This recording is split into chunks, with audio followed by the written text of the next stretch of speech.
आप ना बर्बाद हो जाओगे अगर आप स्टॉक पिकिंग के समय ये एक गलती करोगे। सेलिब्रिटी इन्वेस्टर्स तो बहुत पैसे कमाते हैं, लेकिन जब आप उनको कॉपी करते हो तो आपको बहुत सारा लॉस हो जाता है। स्टॉक स्क्रीनर में दिन भर फॉर्मूला लगा लगा के स्टॉक्स ढूंढते रहते हो। अगर इससे पैसा बनता तो मशीन्स अरबपति हो जाती। दो स्टॉक्स को कंपेयर करके बेटर वाला ले लिया।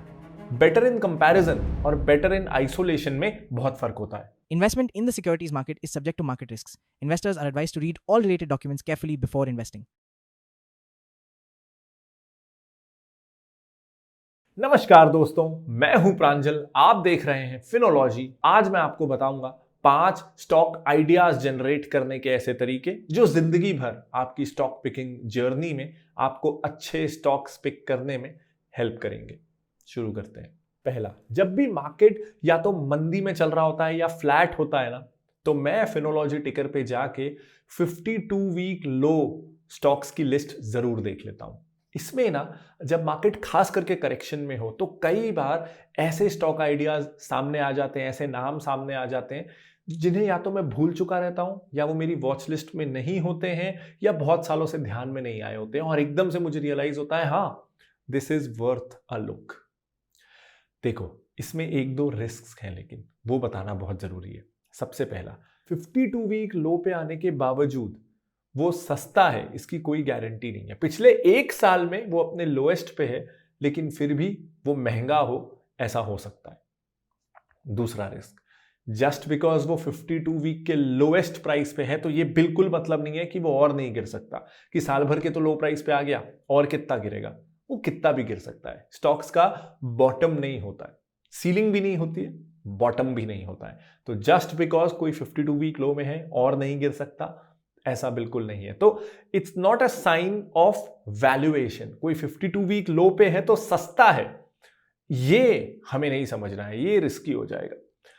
वो 52 वीक लो पे है, और अगर वो ऐसी कंपनी है जिसे मैं पहले से जानता हूं, मैं जानता हूं कि उसके बेसिक्स अच्छे हैं, फंडामेंटल्स अच्छे हैं। कुछ साल पहले मैंने वो कंपनी पढ़ी थी, अभी मैं उसे ट्रैक नहीं कर रहा था, लेकिन तब वो अच्छी लग रही थी। तो this list serves as a reminder कि हो सकता है इसमें वैल्यू हो, तो it's worth a second look. तो ये सिर्फ आइडिया को प्राइमा फेसाई जनरेट करता है, इसके बेसिस पे इन्वेस्ट नहीं कर लेना है। बेसिक है, लेकिन रिमाइंड करना जरूरी था। तीसरा, ये लिस्ट में ना कई स्टॉक्स ऐसे होंगे जो वैल्यू ट्रैप्स होंगे, जो बहुत सस्ते लग रहे होंगे, जो 52 वीक या 104 वीक, 208 वीक, मल्टी ईयर लो पे भी होंगे, क्योंकि ये कंपनीज वैल्यू ट्रैप होंगी, ये टर्मिनल डिक्लाइन में होंगी, धीरे धीरे करके ये कंपनियां मर जाएंगी। ऐसे बहुत सारे लो क्वालिटी बिजनेसेस आपको इस लिस्ट में मिलेंगे। तो ध्यान रखना है, हाई प्रोबेबिलिटी होती है कि अगर आप इन कंपनी को अच्छे से नहीं जानते हो तो जो आपको वैल्यू बार्गेन लग रहा हो वो वैल्यू ट्रैप हो। दूसरा तरीका, एक चीज ध्यान रखिएगा, ये जो भी मैं तरीके बता रहा हूं ये prima facie initial idea generation के लिए है, इसके बेसिस पे इन्वेस्ट नहीं करना है। लेकिन जब आपको वो सैचुरेशन फील हो ना कि कुछ नया नहीं मिल रहा, कुछ एक्साइटिंग नहीं मिल रहा, तब ये तरीके काम आते हैं। इसके बेसिस पे ब्लाइंडली इन्वेस्ट नहीं करना है। दूसरा, आई एम श्योर आप में से कई लोग ये तरीका बहुत फॉलो करते हो, तो तरीका उतना इंपॉर्टेंट नहीं है, इस तरीके को फॉलो करने में क्या गलती होती है वो ज्यादा जरूरी है। ध्यान से सुनिएगा।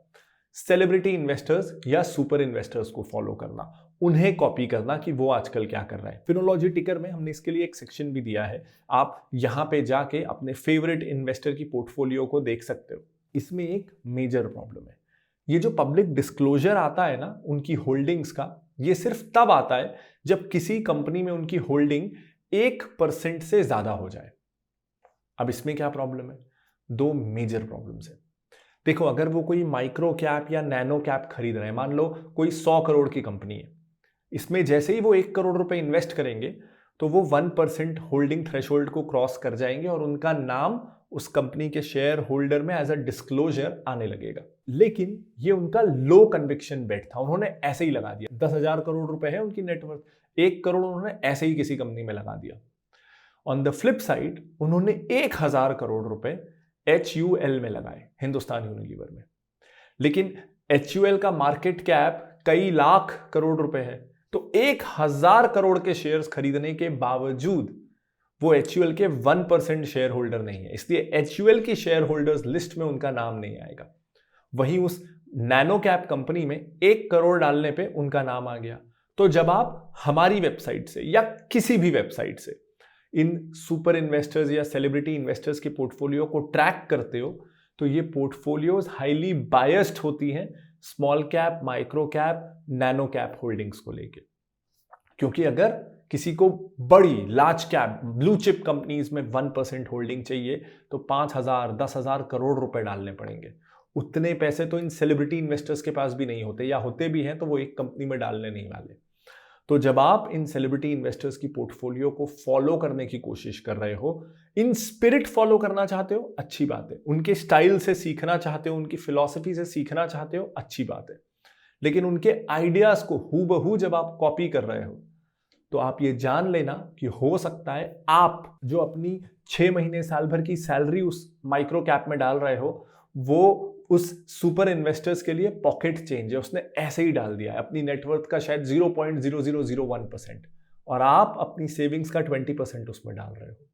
तो रिस्क एपेटाइट और रिस्क टेकिंग बिहेवियर में ये फर्क एडजस्टेड होना चाहिए, ये ध्यान रखिएगा। It's not a bad strategy, कई बार अच्छे आइडियाज मिल सकते हैं, लेकिन ये ध्यान रखिएगा कि जो आपको लग रहा है कि ये तो बहुत aggressive small cap micro cap में इन्वेस्ट करने वाले इन्वेस्टर हैं, वो सच नहीं है।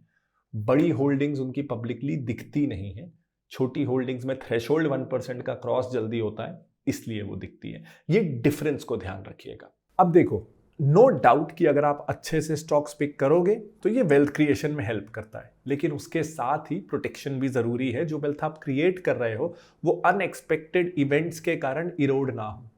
जैसे अगर आपकी फैमिली में प्राइमरी अर्निंग मेंबर को कुछ होता है तो इनकम शॉक लगता है परिवार को, उस केस में आपके रेगुलर खर्चे एक टर्म प्लान से चलते रहेंगे। एक अच्छा टर्म प्लान लेने में डिट्टो आपकी मदद कर सकता है। ये IRDA सर्टिफाइड है और डिट्टो अनबायस्ड और स्पैम फ्री तरीके से आपकी मदद करता है सही टर्म प्लान चुनने में। इसके अलावा पॉलिसी खरीदने से लेके क्लेम लेने तक पूरी लाइफ साइकिल में ये आपके साथ रहते हैं, आपकी हेल्प करते हैं, और जितना भी डॉक्यूमेंटेशन प्रोसेस होता है वो भी हैंडल करते हैं फ्री ऑफ कॉस्ट। तो डिट्टो के साथ आप अपना फ्री कंसल्टेशन कॉल बुक कर सकते हैं, डिस्क्रिप्शन में लिंक है, उस पर क्लिक करके। तीसरा तरीका, स्टॉक स्क्रीनिंग। बहुत सारी वेबसाइट्स हैं, इनफैक्ट फिनोलॉजी टिकर में हमने कोशिश की है कि हम the easiest to use stock screener बना सकें, जहां फॉर्मूले डालना सबसे आसान हो, प्लेटफॉर्म ही आपको ज्यादातर नज कर दे, गाइड कर दे। इस तरह का एक स्टॉक स्क्रीनर बनाने की हमने कोशिश की है। बहुत सारे लोग यूज करते हैं, प्री बिल्ट स्क्रीन्स यूज करते हैं, बहुत सारे लोग इस तरीके से स्टॉक आइडियाज जनरेट करते हैं। इसमें भी एक मेजर प्रॉब्लम है, कई बार स्टॉक स्क्रीनर्स ना वन टाइम इवेंट से स्क्यू हो जाते हैं। जैसे मान लो आपको बताना है कि पी रेशो किसी का 10 से कम हो, वो अदर इनकम से स्क्यू हो सकता है कि किसी ने कुछ अपनी प्रॉपर्टी बेची, इनकम बहुत बढ़ गई उस साल की, उस साल का पी रेशो कम दिख रहा है क्योंकि वन टाइम इनकम आ गई है। तो आपने सोच लिया कि मुझे बार्गेन मिल रहा है, लेकिन वो एक्चुअली में एक extra ordinary one time event था, कंपनी तो महंगी ही है, प्रॉब्लम हो गई। दूसरा, कोई अगर साइक्लिकल बिजनेस है, सीजनल बिजनेस है, और आप ऑफ सीजन में उस कंपनी को देख रहे हो तो रेशियोज थोड़े खराब दिखेंगे, तो उस समय आपको लगेगा कि ये कंपनी तो खराब है। तो स्टॉक स्क्रीनिंग आपको ये ध्यान रखना है कि is an excessively quantitative way of picking stocks. इसमें ना temporary disruptions, qualitative analysis, human analysis का जीरो वेटेज होता है। ये एक एक्सेसिवली मैथमेटिकल तरीका है आइडियाज जनरेट करने का, इसलिए इसे भी as a first step use करना है। ये स्टॉक स्क्रीनिंग खास करके एक ऐसा तरीका है जिसके बेसिस पे लोग एंड टू एंड इन्वेस्टिंग कर लेते हैं। ये बहुत डेंजरस है, इसे first step of idea generation treat करिए तो ये बहुत अच्छा है। But yes, it's very interesting, बहुत लर्निंग्स भी मिलती हैं, बहुत एक्सपीरियंस मिलता है, बहुत सारे न्यू आइडियाज भी जनरेट होते हैं जब आप एक स्टॉक स्क्रीनर को, अच्छे easy to use stock screener को कंटिन्यूसली यूज करते हो, इसको as an exploration tool use करते हो। Over the years it helps you expand your stock market knowledge, please use it. चौथा, और ये मेरा शायद फेवरेट तरीका है, कि एक मैं उस कंपनी पे जाऊं पहले जिसके बारे में मुझे पहले से पता है, और फिर मैं उसे कंपेयर करूं उसके पीयर्स के साथ, उसकी इंडस्ट्री कॉम्पिटिटर्स के साथ, और देखूं सेल्स ग्रोथ किसकी ज़्यादा है, प्रॉफिट ग्रोथ किसकी ज़्यादा है, रिटर्न रेशोज, ROE हो, ROC हो, डेट स्टेटस किसका बेटर है। तो एक ही इंडस्ट्री के सिमिलर बिजनेस मॉडल वाली कंपनियों को जब मैं साइड बाय साइड कंपेयर करता हूं, it helps me zero out कि अगर 10-12 चॉइसेस हैं तो एटलीस्ट उनमें से बेस्ट 2 या 3 कौन सी हैं, वो मैं इस प्रोसेस से डिटरमाइन कर पाता हूं। तो ये ना सिर्फ मेरा फेवरेट तरीका है, बल्कि इस पे शायद मैं सबसे ज्यादा टाइम भी स्पेंड करता हूं। क्योंकि देखो, जब आप साइड बाय साइड कंपैरिजन करते हो तो 10 में से आप 70% कंपनीज तो एलिमिनेट कर देते हो, लेकिन जो बाकी 2-3 बचती हैं जो सच में एक जैसी हैं और बहुत अच्छी हैं, उस पर कंटिन्यूअस बैक एंड फोर्थ होता है। और ये करने में ऑनेस्टली मुझे बहुत मजा आता है। इनफैक्ट यहां आपके लिए एक होमवर्क भी है। तो अपन एसेट मैनेजमेंट कंपनीज को एनालाइज करते हैं। तो यहां मैंने निपॉन का ये पूरा पेज खोला हुआ है और जैसा आप देख सकते हो सारे पीयर्स अभी आपको यहां दिख रहे हैं। आप ये फुल लिस्ट भी खोल सकते हो। अब अगर इनमें से किसी एक कंपनी में आपको इन्वेस्ट करना होता तो मुझे आप बताइए कि आप कौन सी कंपनी चुनते और क्यों चुनते। मुझे ये देखना है कि क्या हम में से ज्यादातर लोग इस एक्सरसाइज को करके सही डिसीजन की ओर पहुंच पाते हैं या नहीं। It will be fun. Please करिएगा, मुझे कमेंट करके बताइएगा। 5वां तरीका, और ये मेरा सबसे फेवरेट तरीका है। In fact the entire idea of ticker was built around this, कि हम वो प्रोडक्ट्स में इन्वेस्ट करें जिन्हें हम daily as a consumer use करते हैं। क्योंकि इन्वेस्टिंग में ना मैं देखता था कि हम ये नहीं करते हैं। हम वो स्टॉक्स में इन्वेस्ट करते हैं जिनके प्रोडक्ट्स के बारे में हम कुछ जानते ही नहीं। आप राजेश एक्सपोर्ट्स को ले लो। राजेश एक्सपोर्ट के बारे में आप और मैं, एक आम आदमी, क्या जानता था? एक वेग चीज के अलावा कि ये गोल्ड रिफाइन करता है, शायद दुनिया का सबसे बड़ा है। लेकिन हमारे और उसके बीच में कोई टच पॉइंट नहीं था ना। हमने उसके रिफाइनिंग को, उसकी ज्वेलरी को कभी टच एंड फील नहीं किया था। तो I am a deep deep believer कि as retail investors we should invest in companies जिसको हम खुद एक्सपीरियंस कर सकें, जिसकी क्वालिटी को, जिसके ब्रांड को, जिसके कस्टमर सर्विस को हम डेली लाइफ में एक्सपीरियंस कर सकें। अब इसमें एक प्रैक्टिकल प्रॉब्लम होता है। कई बार हमें पता ही नहीं होता कि हम जो कंपनी का प्रोडक्ट यूज कर रहे हैं वो प्रोडक्ट बनाने वाली कंपनी लिस्टेड है या नहीं। जैसे आप जो शैम्पू यूज कर रहे हो या जो सोप यूज कर रहे हो सालों से, 20 साल से, 50 साल से, वो ब्रांड क्या इंडिया में लिस्टेड है? तो उसका पहले तरीका क्या होता है कि आप प्रोडक्ट के पीछे के साइड का लेबल पढ़ो, कहीं छोटा सा नाम होगा, फिर वो कंपनी सर्च करो। इस हैसल को खत्म किया था टिकर ने, जहां आप जो भी ब्रांड नेम आप यूज कर रहे हो, कोई दवाई हो, जैसे हम सब ने कभी ना कभी क्रोसिन खाई है, लेकिन हमें पता नहीं होता ना कि ये इसको कौन बना रहा है। डाइजीन कभी ना कभी हर घर में यूज होती है, हमें पता नहीं होता। सैराडॉन हो, डिस्प्रिन हो, इनमें से ज्यादातर प्रोडक्ट्स को बनाने वाली कंपनियां लिस्टेड हैं। तो अगर हम सिर्फ ब्रांड नेम यूज करें और उस कंपनी को डिटेल में एनालाइज करें, ये भी देखें कि ऐसे और कितने ब्रांड्स इस कंपनी के पास हैं।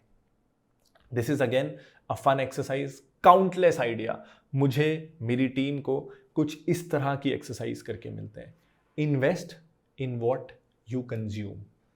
टिकर का ब्रांड सर्च फीचर ना हमने इसी के लिए बनाया था, to make this easier, because ये एक तरीका है जिसको लेके मैं ऑनेस्टली बहुत पैशनेट हूँ। 6वां तरीका कि you take help of a regulated SEBI registered expert और अ टीम ऑफ एक्सपर्ट्स, जैसे फिनोलॉजी 30। यहाँ पे हर महीने हम आपको 2 या 3 नए फ्रेश स्टॉक आइडियाज देते हैं फॉर द लॉन्ग टर्म, ताकि साल भर में आपका 30 स्टॉक्स का एक diversified, well balanced investment portfolio बन सके जो लॉन्ग टर्म तक आपका साथ निभाए। इसके साथ ही हर आइडिया के साथ आपको डिटेल्ड एनालिसिस रिपोर्ट मिले, ताकि ना सिर्फ आप इन्वेस्ट करो बल्कि आप एक इन्फॉर्म्ड डिसीजन लो based on our research. Finology 30 का लिंक आपको इस वीडियो के डिस्क्रिप्शन में मिल जाएगा। ये ध्यान रखिएगा कि do not just blindly by the product. आप ये देखिए कि जो इन्वेस्टमेंट फिलॉसफी है वो मैच होती है कि नहीं। काफ़ी डिटेल्ड ऑफर पेज है, इसमें आपको क्या मिलेगा, क्या नहीं, what to expect, more importantly कि आपको क्या नहीं मिलेगा। How do we think, we at Finology हम स्टॉक्स पिक कैसे करते हैं, क्या सोचते हैं, फिलॉसफी क्या है। आप में से ज़्यादातर लोग आई एम श्योर ऑलरेडी जानते हैं, लेकिन जो नहीं भी जानता है पूरे ऑफर पेज को अच्छे से पढ़िएगा। सिर्फ मेरे प्रोडक्ट की नहीं, कभी भी जब आप कोई फाइनेंशियल डिसीजन ले रहे हैं तो वो कंपनी का थॉट प्रोसेस, वो कहाँ से आते हैं, उनका बैकग्राउंड क्या है, सब अच्छे से थोड़ा समझ लीजिएगा। लास्टली, मैं हमेशा कहता हूँ क्या करना है इससे ज़्यादा ज़रूरी होता है क्या नहीं करना है। कहाँ से आपको स्टॉक आइडियाज़ नहीं लेने हैं? सोशल मीडिया से बिल्कुल नहीं लेने हैं। ऐसा नहीं है कि हमेशा आइडियाज़ ख़राब होंगे, हालांकि ज़्यादातर ख़राब होंगे। व्हाट्सएप टेलीग्राम वाले ज़्यादातर ख़राब नहीं भी होंगे, कुछ अच्छे भी होंगे, तो भी नहीं लेने हैं। There is reason to it, क्योंकि आपके और उनके बीच जो इंटरेक्शन है ना वो एल्गोरिदम ड्रिवन है। जैसे आपको मेरा ये वीडियो दिख रहा है, अगला वीडियो जब मैंने पब्लिश किया तब आप ऑनलाइन नहीं हो या आपने स्किप कर दिया, और उस वीडियो में मैंने पिछले वीडियो में जो स्टॉक बोला था उस पर मैं कोई अपडेट दे रहा हूँ आपसे, तो वो मिस हो जाएगा ना। 6 महीने बाद आपको याद आएगा और आपको रियलाइज़ होगा अरे इसने तो 4 महीने पहले ही उस स्टॉक से निकलने बोल दिया था। तो social media is no place to take actionable financial advice. इसीलिए रेगुलेटेड प्लेयर्स हैं, क्योंकि जो वैल्यू है ना वो रैंडम स्टॉक टिप्स में नहीं है। वैल्यू होती है कि कब और ऐड करना है, कब थोड़ा सब्ट्रैक्ट करना है, कब एग्जिट करना है। अगर क्वार्टरली रिजल्ट, ईयरली रिजल्ट आया है, अच्छा आया है तो क्यों अच्छा आया है, खराब आया है तो क्यों खराब आया है, रीएलोकेट करना है क्या, और कहाँ कहाँ डाइवर्सिफाई करना है ताकि इस स्टॉक का रिस्क बैलेंस आउट हो सके। ये सब में वैल्यू होती है, सिर्फ नाम में वैल्यू नहीं होती है। दिन भर बिजनेस न्यूज़ चैनल्स में, टेलीग्राम में, सोशल मीडिया में आपको रैंडम नाम मिलते रहेंगे। प्लीज़ फंसिएगा मत। इस तरह की अनरेगुलेटेड एडवाइस से कुछ महीनों में यू विल फील क्लूलेस और आपके समझ में नहीं आएगा क्या करना है। तो आप खुद से स्टॉक्स पिक करिए। ऐसा नहीं है कि आपको कोई एक्सपर्ट ही चाहिए। यू कैन, जो मैंने पहले 5 तरीके बताए उससे आप खुद भी पिक कर सकते हैं। If you don't feel confident, सिर्फ म्यूचुअल फंड करिए। लेकिन अगर आपको किसी एक्सपर्ट की हेल्प चाहिए तो सोशल मीडिया से मत लीजिए, रेगुलेटेड प्रोडक्ट लीजिए, रेगुलेटेड टीम ऑफ एक्सपर्ट्स से लीजिए, ताकि कांस्टेंट कम्युनिकेशन और गाइडेंस मिलता रहे। डिट्टो के साथ ना आपको एक रिलायबल पार्टनर मिल जाता है फॉर योर फाइनेंशियल सिक्योरिटी। और अब आप हिंदी हो या इंग्लिश, अपनी पसंद की भाषा में इनसे वेबसाइट में इनकी कंसल्टेशन ले सकते हैं। जो भी आपकी क्वेरी है उसके साथ इंग्लिश या हिंदी टाइप कर दीजिएगा, जो भी आप प्रेफर करते हो। Book your free call now, link in description. उम्मीद करता हूँ ये वीडियो आपको पसंद आया होगा। अगर हाँ तो इसे लाइक कर दीजिएगा, और अगर सोशल मीडिया टिप से आपको लगता है कि आपके आसपास कोई गैम्बलिंग करता है तो ये वीडियो प्लीज़ उनके साथ शेयर कर लीजिएगा। You will help that person save a lot of money. अगर ये वीडियो आपको पसंद नहीं आया, फील फ्री टू डिसलाइक और मुझे कमेंट करके बताइएगा कि मुझसे क्या गलती हुई and how can I improve. This is Pranjal Kamra signing off. Bye bye.